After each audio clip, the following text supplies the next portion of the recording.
ঝিনাইদহে ব্যতিক্রমী এক খাবারের আয়োজন এখন রীতিমতো আলোচনার কেন্দ্রবিন্দু। এই প্রথমবারের মতো সমুদ্র উপকূলীয় এলাকা ও বিশ্ব ঐতিহ্যবাহী বনাঞ্চল থেকে সংগ্রহ করা তাজা কাঁকড়া এনে ভেজে বিক্রি করা হচ্ছে ঝিনাইদহ শহরের কেন্দ্রীয় বাস টার্মিনাল চৌরাস্তায়।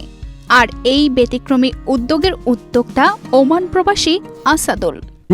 আমি কানরি কাঁকড়া এরকম ভাবে ভুনাগতি দেখিনি। দেখেননি তাই না? এই প্রথম দেখছেন, তো দেখে আপনার কেমন লাগছে? ভালো।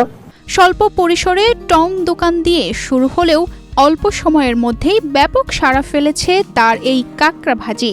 প্রতিদিন বিকেল হলেই ঝিনাইদহ শহর সহ আশেপাশের বিভিন্ন এলাকা থেকে ভোজন রসিকরা ভিড় করছেন বাস টার্মিনালের চৌরাস্তায়। তাজা কাঁকড়ার স্বাদ নিতে অনেকেই পরিবার পরিজন নিয়ে হাজির হচ্ছেন।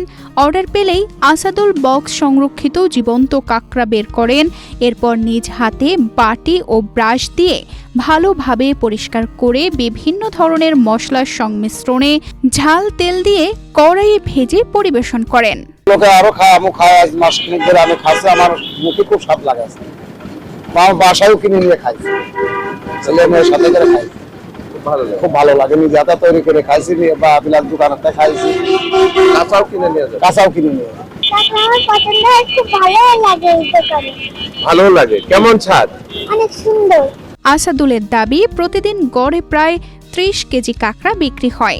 বড় আকারের কাঁকড়া 500 টাকা এবং ছোট সাইজের কাঁকড়া 350 টাকায় বিক্রি হচ্ছে।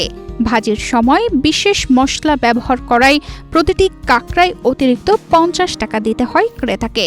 কাঁকড়া কেজি 500 টাকা বিক্রি করেছি, 300 টাকাও করছি, 350 টাকা, 400 টাকা। কত কেজি বিক্রি করেছেন? 20 কেজি হবে? 20 কেজি তো আরামসে হয়ে যাবে। 5 কেজি হয়েছে? হ্যাঁ, পার ডে 30 কেজি কাঁকড়া প্রয়োজন আছে আমাদের এখানে। পার ডে 30 কেজি, আরো বাড়বে ইনশাআল্লাহ। ভোজন রসিকদের অনেকেই বলছেন, ঝিনাইদহের মতো জেলায় সমুদ্রের তাজা কাঁকড়া এভাবে পাওয়া সত্যি অভিনব উদ্যোগ। কেউ কেউ একে স্ট্রিট ফুডে নতুন মাত্রা বলেও অভিহিত করছেন। আমরা ফেসবুকে রিভিউ দেখে তারপর এখানে আইসে খেতে আসছেন? এই আর প্রথম খাবেন? জি, প্রথম। কোনো দেখিনি এই ঝিনাইদহে কাঁকড়া বিক্রি করতে, এই ফার্স্ট দেখলাম কাঁকড়া বিক্রি করতে। জীবিকার তাগিদে দীর্ঘদিন প্রবাস থেকে দেশে ফিরে আসেন আসাদুল। দেশে ফিরে কিছুদিন বেকার থাকার পর নতুন কিছু করার চিন্তা থেকেই এই ব্যতিক্রমী উদ্যোগের সূচনা। প্রথমে কাঁকড়া কিনে এনে ছোট একটি টং দোকান দেন। ধীরে ধীরে তার কাঁকড়া ভাজির সুনাম ছড়িয়ে পড়ে।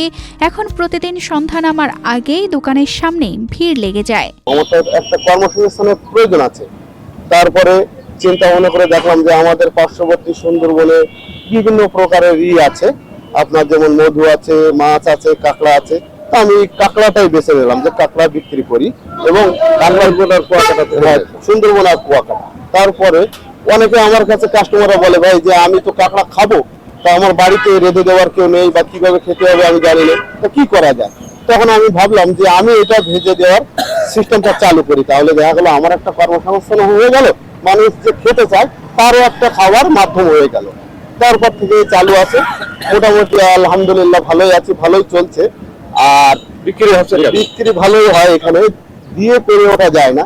ব্যতিক্রমী এই উদ্যোগ শুধু আসাদুলের জীবিকার পথই সুগম করেনি, বরং ঝিনাইদহ শহরের খাবারের সংস্কৃতিতেও নতুন স্বাদ যোগ করেছে।